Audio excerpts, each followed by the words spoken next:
All right, guys, let's get cracking. We are starting off Ruins of Ardust, Shadowdark Solo, Session 1. I rolled up my party. I did a Session 0 that was, I kind of fumbled my way through, but I rolled up my party and I have Quarlin, who is an elf. Looks like we're going with a drow. This is actually one I painted. I had an opportunity to use a mini I painted. I'm going to let him dual wield daggers. We're pretending that's a dagger, or maybe later he'll get a better weapon. But he can dual wield daggers, only dual wielding finesse weapons. He has a strength bonus of +1, dex of +3, intelligence and wisdom of +1. He's got pretty good scores all around. He wields daggers and a short bow. He can do herbalism. He is a ranger. And let's see. The other party member, I'm starting with just two. Fumblefizz the Forgetful. He is a human wizard. He says, "Now, has anybody seen my spectacles?" And Quarlin says, "You don't wear spectacles, old man. You never have." Oh, that's right, too. Fumblefizz is kind of a funny guy. But he's a very good wizard. He's got intelligence +3, wisdom of 3. So I think it's a -4, or is it a -3? He's actually got a decent con and a decent charisma, and his dexterity sucks. So, in terms of my session 0, I completely forgot to do a few things. One of which is to roll hit points for Quarlin. So we're going to start right there. Oh no. There went my guys. So Quarlin, as a ranger, gets a D8. Here we go. D8. 5.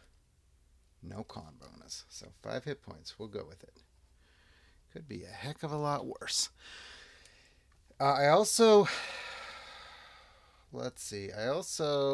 had forgotten to write in my, well, not forgot, but hadn't written in my weapons and attacks yet, and I decided to change a spell for Fumblefizz. I usually with casters allow myself to choose one spell, and I said as I was doing it that the only thing I would do is change something if I didn't get any combat spells. Well, I ended up with almost all combat spells. So I decided I'm going to choose one, which is Mage Armor. He's going to need that to survive, or he will have no chance. So I took off Sleep. I think that's a fair swap anyway, so we're going to have to get by without Sleep, but we got Mage Armor. So there's my crew. Let's see, what are we going to do? I also rolled up a beginning village that they're going to start in, and it is called the village of Vorn. It only has slums and a low district. I did pick out a little map for that, sort of. So it's got a graveyard and we'll start here, I guess. We'll walk through the graveyard. And this little thing is going to be, what I call it, Sylvia's Toad. And it is a dead body collector. So I guess Sylvia is going to be the dead body collector. I'm going to roll random encounter checks in the city to start, or in the village. So on a 1, there's a random encounter in the, what is this, low district? No, slums. Nope. Now we're going to make our way over to the other district, which is going to be, I guess this will be I don't know what I'm going to do with this. 3. Nope. I have a nice dice rolling thing here. So what we're going to do, I already geared up. So I'm going to say that we bought our gear from I should have all this in front of me on 2 different pages because I'm not flipping back and forth. But one of the shops is the Imperial Keep. That is used adventuring gear. And so we bought basically kind of crappy gear. But functionally, it's the same as regular gear. Let's see. What else did we do? I'm going to make my way. Oh, and we're staying at the Seedy Flophouse. I don't think I came up with a name for that. I'm going to make my way to one of the taverns. Which one should we choose? There is the the Frog and Blade, right? Yeah, the Frog and Blade, which is known for having pirates and smugglers, or the Cup and Candle, which tends to have some poisons. Let's go with the Frog and Blade first, which, like I said, well, do I have it? I don't want to fits with the map too much, but I feel like we at least need a little. Maybe this will be my town. Yeah, we'll go with this. That gives us at least a little to work with. So this will be my Frog and Blade. We'll start out here. So we're going to come into the tavern. Let's roll a random encounter check coming into the tavern, because we do have, gosh darn it, I want to get it focused. Nope, no random encounter. But we are kind of looking for something here. And I'm going to say we look around and see who's in the tavern, and we're going to see at least, basically what we're looking for is we need to travel. We're going to plan to travel to the Ruins of Ardust, but there's only two of us. We need somebody to kind of help carry our gear and maybe help us out with a little bit of the fighting. So we need somebody a little sturdier than just, just a torchbearer. So I'm going to say we find a guy, and we're going to grab a drink. Oh, let's do that. Never done this. Let's roll up what kind of food and drinks they have here. That could be fun, right? If I can find them. Oh, we start with one luck token. That's how I play my things, with just one luck token for the group is how we start. Okay, so we have. Oh, I lost it. So close. So at the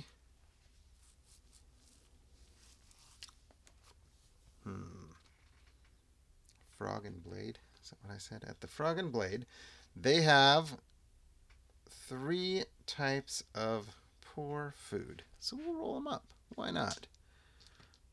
We have 10 and 8, mushroom kebab, garlic flatbread, and more garlic flatbread. 8, 9, 10. Mushroom kebab, roasted pigeon, garlic flatbread. That will make a decent meal. And we get 2 drinks. One thing I am going to do is you roll a d6 for our drinks. I'm going to allow Corlin to add his charisma bonus to the drinks, to at least one of them. So let's see. Let's see. We got watered down swill and stale ale. Yeah, and so I'm going to upgrade my stale ale to house ale. 2 silver pieces, crisp and clean. First mug is free, so we're going to drink free. And so we spot, at least our first one will be free. We spot this fella, and he is drinking the watered down swill. And he looks like he's a little worse for wear. And we're going to say, oh, you know what? He's starting to get low on his drink. So we're going to say, hey, can we get you another drink? And, oh, yeah, sure. I'd love another drink. What's your name there, fella? Mitch. Okay, Mitch, you got a last name? I'm Corlin, and this is Fumble Fizz. He forgets everything, so don't expect him to remember a darn thing. He says, yeah, my last name's Healed. So we've got Mitch healed, and we're going to buy him the house ale. He didn't figure out that he could get a free one, so Corlin's going to go up to the barkeep and say, it's from my buddy over there. He hasn't had one yet, so first one's free, right? So that's how we're going to buy him a beer, an ale. And I'm going to do a charisma check to see if we can talk him into coming with us. We're going to offer him We will buy his gear for starters, and we will offer him about a gold piece a day, plus a cut of any treasure we may find. Now, I don't think I want to do like an equal cut, but I'll try and be pretty fair about that. I don't want to do the math right now and say, oh, we're giving him a third of the stuff. But I'll throw him some bones every once in a while. He's going to be kind of part of our group if we can talk him into it. So let's go with a regular check. I really want to make this, so I don't want to make it too hard. So DC 12, and I'm going to go advantage because we bought him a drink. And I have a +2 charisma for Quarlin. So all we need is a 10 on one of these dice. All we need. 15. That'll work. Great. So he says, yeah, I was thinking about getting out of this slum anyway. Getting kind of sick of the drinks here. The house drinks are probably too expensive for him. So we will gear him up with, let's see, I'm just gonna use the thug stat block, I think. I'm not gonna call him like a full party member, a full PC, but I know we need an extra body at least. So I'm starting with just 2 characters and the potential to grow. Let's see what we can do here. So we'll tell him we're ready to head out in the morning. We'll sleep it off at the flop house. That's where he's going to sleep. Actually, one of the other things, this was kind of fun. One of the other things that we rolled up as part of this village is a prisoner. So background for Fumble Fizz was a prisoner in a criminal safe house. So I kind of thought that tied in nicely, because it's like, I certainly am not thinking of him as a criminal, but somehow he ended up in jail, probably not wise enough to talk his way out of a situation. I'm kind of thinking he's the absent-minded professor, goofy. I'll try to roleplay him a little bit because he has potential to be a fun character, I think, but it's tough to roleplay solo too. So, let's see. We will head out in the morning. We will take Mitch with us. And I'm going to hex crawl a little bit. Let's do one thing. Let's roll for one more random encounter check the next day before we head out. Nope. Okay, we have... I rolled randomly to kind of see where our starting village is, and it is to the north of the ruins. And so I don't know how far. What I put? I got my hex crawl thing here. Yeah. So this is how I'm gonna run the hexes, and I'm just kind of winging it on this. Each hex takes 2 hours normal walking. So that means we can do 4 hexes in a day walking. We'll do a random encounter on a 1 in 6 chance at an encounter. And this is a rule I'm stealing from Terra Invictus that I really like. If we have a random encounter, I'm going to allow a Wisdom 12 DC check to try to avoid that encounter if we so choose. So basically on a Wisdom 12 or higher, we see that encounter coming before they do, essentially, before they spot us or whatever, and it gives us time to get out of there if we need to. Because this could be pretty deadly, especially with just a couple characters. So we need to find out how far away the village is. I think I'm just going to roll randomly. How about if we go 2d6 hexes? Is that too many? 2d4 hexes. Let's go 2d4 hexes. That's probably about right. 4 hexes away. So 1 day travel. Perfect.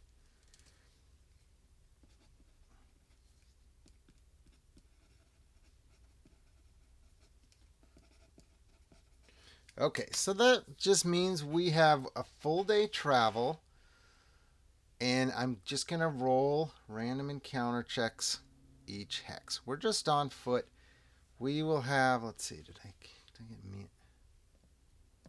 Oh, there's going to be Mitch. Just a real standard old school mini. He will lead the charge. He will be first. Fumble will be in the middle. And Quarlin will be in the back. Actually, should Quarlin... Maybe as the ranger, Quarlin should be up front, even though I want Mitch to basically, be a bodyguard for us, kind of. Because I think Quarlin as a ranger would kind of scout ahead, too. All right, so here we go. So first hex, I'm just going to kind of wing this. I'm not going to draw up. Let's see, I'm not going to draw the map because we have the map. And so all I really need to know is that we are 4 hexes to the north, basically straight north here. So 4 hexes before we actually hit the map. So that means 4 encounter checks on the first one. 1. We have an encounter right away. Okay, great. They have an encounter, a random encounter chart in here, so I get to use it. Encounters in Ardust? No, we're going to go with encounters near Ardust. It's a D20. So here we go. First encounter. And I have no idea what this is. I haven't looked at anything. I don't know anything. Oh, criminy. Okay, it says 1. I might have to change some things up if we want to survive. Oh. 1d6 Etercaps. Oh, I see. There's a little description here. There's a little description here. I will bring that up if it's necessary. 1d6. Now, if there's 6, we're screwed. If there's 1 or 2, we might be okay. Just going to roll it and see what happens. 1 Etercap. Thank goodness. Okay. So, I don't think I'm going to try and run from him. I think we're okay here. So, should we do this out by the book, kind of how far away he is and stuff? Maybe so. There is rules for that. Distance. So this is something I like to do. Well, what kind of... I guess we don't know what kind of terrain we're in. I guess it's going to be... We'll call it grasslands outside of... So, starting distance, I like to do it this way. One means they... Not that they are close, because it's not like we're walking in the grasslands and all of a sudden there's an Etercap going, hey, how's it going? Standing right next to you. 1 means they can get to close within a turn. 2 to 4 means near. They can get to near within a turn. So this is how far away the Etercap is. Near. So he can get to near. Okay, so let's bust out a little... I know what I'll do. I said kind of grasslands, right?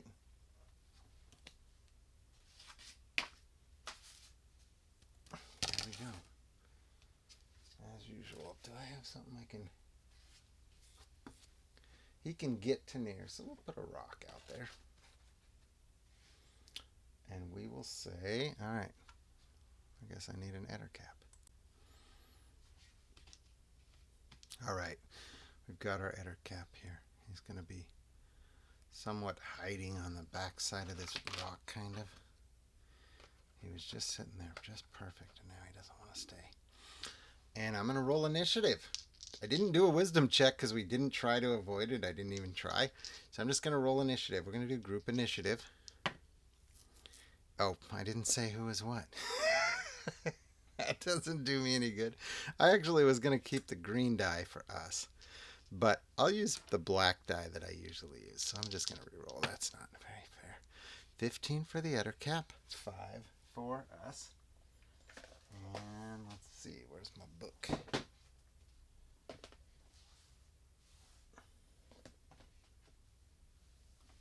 This is ridiculous. Oh, here it is. Okay, an Etercap. This says, so he gets to go first. That's bad news.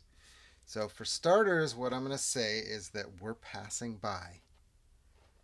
And he sees us, and we don't see him since he got a big initiative edge. And he fell off the rock. But he's up here, and he sees us. We're just going to go 1, 2, 3, 4, 5, 6, and see who he attacks. We hope it's not 3, 4. 5, 6. Okay. Mitch. So, good Lord. This could be over before it starts for you, buddy. Etercap. 2 attacks. Oh, crap. So, okay, so here's what we're going to do. He jumps off. This is where the book says. He says that he tries to garrote with his web. So I'm going to say he jumps down at Mitch and tries to wrap a web around his neck. So he's going to do the web attack at +2. 15 + 2 is definitely a hit. Poison web. Stuck in place. 1d4 damage per round. How does that work? Because he used the web to try to choke him, essentially. I guess I'll say he gets to try to stick him in place. So the choking is going to be the 1d4 damage. No 4. No 4. 3. Mitch takes 3 damage already. And since I did the web, now it's also, though, DC... Okay. Stuck in place and damaged every round if he can't escape. It's his turn. It's our turn anyway. He's got a DC 12 chance to escape, but he's stuck in place. Let's have... I haven't looked at my party yet to see what they can even do. Man, first combat. Yes. And I also need to move this because I can't do anything when all my stuff's underneath here. All right. So Corlin, let's have Corlin go first. He is going to... Do we shoot from far away? Nah, we're going right in for it. We're going in for it. He's going to come try to help out. And he's going for dagger attacks. So he gets 2 attacks. I'll use both of these. At +4. And each one would do d4 +1 damage. Miss and a hit. So d4 +1 damage. 3 damage on the Etercap. 3 damage. How many hit points do those suckers have? Woo! You don't want to know. That's worse than I thought. So what do I have now?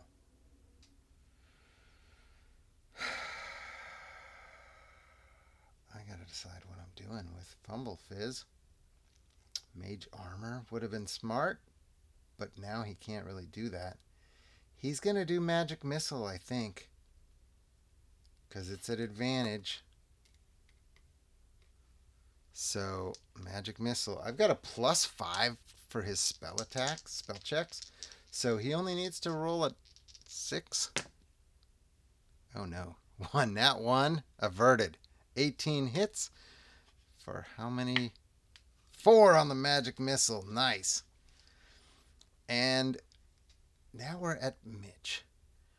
Can you attack while you're stuck in a web? I'm going to have him try to escape. Mitch is going to try to escape. He does not have any dex bonus, I believe.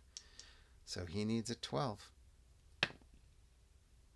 Nat 1. Oh no. I don't really want to luck token it before we even get anywhere. But I do a luck token every session. Yeah, I'm not going to luck token it. Nat 1 means on a Nat 1, he's stuck and can't... Well, he has to, though, or he dies. He's stuck and can't attack. Okay, He can't attack. And he's stuck. So the Etercap is now going to go. And since he couldn't get out, does he take damage right now? Stuck in place. Oh, stuck in place and 1d4 damage per round. So he actually should get the damage now, but I did the damage at first because he was choking him with it, right? So I'm not going to give him damage right now. Uh, so he is very stuck though. Etercap is going to roll a morale check. So he actually needs a 15 morale to stay and fight. He's down to half his hit points. 4. So he says, I'm out of here. He took 4 magic missiles and a dagger, and he realizes he's outnumbered, and he lets go and runs for the hills. And I'm going to let him go, I think. Actually, I'm not. I'm not going to let him go. I'm going to try to magic missile him. He still wouldn't. It still wouldn't kill him, would it? You know what? He would double move, so he'd get fairly far away. Yeah, I'm going to try and magic missile him. Why not?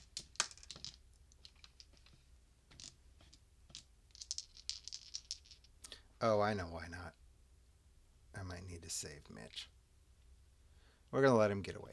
All right. We don't get our first kill yet. Etercap runs away. Hopefully we don't see him again. What I really need to do now, he's stuck in a web. So we got to get him free to not take any damage. Now, because he rolled a nat 1, I'm going to say he doesn't even get a chance to try to escape right now. But Fumble Fizz could try to help him get out. So he'll say, I'm coming to help you, buddy. Oh, let's see if I've got anything I can do.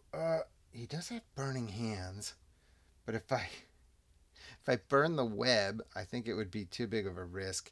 He's just going to use his staff to try and get him out. So given that it's a dex save for him to get out, I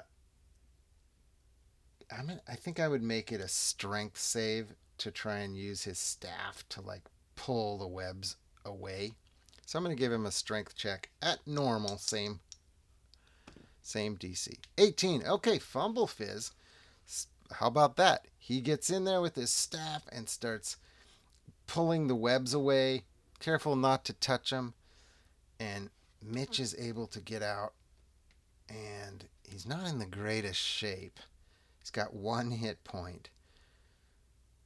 But I don't know that I want to risk. No, I have to try to heal him. So here's what we're going to do. We'll try to heal him with herbalism. So I only have a +1, but I only need an 11. So on a 10 or higher, I'm able to heal him 1 hit point. 18. Okay, he gets 1 hit point. I'm going to try it again. He gets back 2 hit points. That gets him up to 3. I'm not going to risk it. So Mitch has 3 hit points. Etercap is down. I am going to roll a random treasure check. Did that Etercap have anything that it dropped or anything? So on a 4, 5, 6, he would have treasure. No! Our first chance at treasure, and we get nothing. So we've survived our first combat, which even 1 Etercap is pretty hard. Whew. Okay, we're moving on. So that was the first hex. We're going to move on to the second hex. Again, we need to make a random encounter check. Nope. We're going to move on to the third hex. We're getting close to the end of the night. Nope. And we're moving on to the fourth hex. This is the last hex that's outside of the ruins. And it is going to be... I feel like I should be doing something else in these hexes, but really I just want to travel a little bit. So we get there. Well, actually, we don't get there because now it's night. We've traveled our 4 hexes and our travel day is over. We need to hunker down for the night. Um, maybe try to set up a camp. I don't want to waste all my torches camping right now.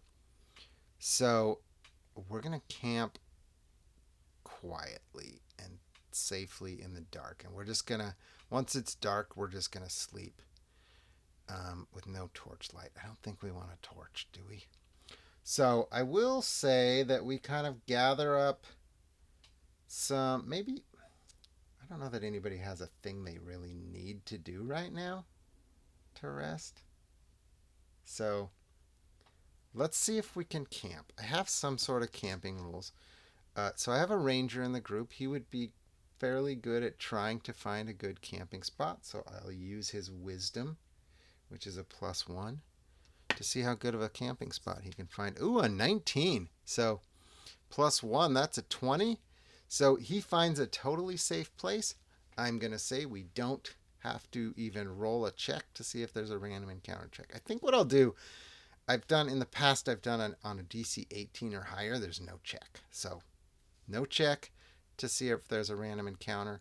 And then if you don't even get an easy check like 9 or below, then I don't know, maybe I would either increase the chances or increase the chance if there is an encounter that that you were surprised or something along those lines. But we don't need to worry about that yet because we're safe and it's a whole new day and we are in the ruins. Let's take a peek at what we're looking at. Oh, we actually are going to have a couple more hexes now that I think about it, because this just gets us to here, like here somewhere. So we're foresty. I should have gone with forest, but I was saying grassland. That's okay. We can say the first couple are grassland and then the next couple are forest. And I guess we're trying to get here. Do we have this map? I don't know if we have this map, but I kind of feel like we would see whatever the heck this is. Looks like it says Watcher. So let's go for this hex. So it's a new day. We rested up. Mitch got his hit point back. We'll roll for a random encounter in one hex. Looks like we got 2 hexes to get there. Nope. Next hex. Nope. So we're all safe. And I've got to check out where we're at now. Let's see. What do I do now? We are at I think basically this means we're at a dungeon, pretty much, right? Watcher. I'm going to give it a quick peek and see what happens. Oh, dangerous. I don't know. I don't even know what to do this. The station sits on a high hill, so we're coming towards it. The north part collapsed decades ago. Now it's a steep slope. And we are approaching a ruin high up on a hill, and we're going to end here and see what happens next time in the Ruins of Ardust. Playing Shadow.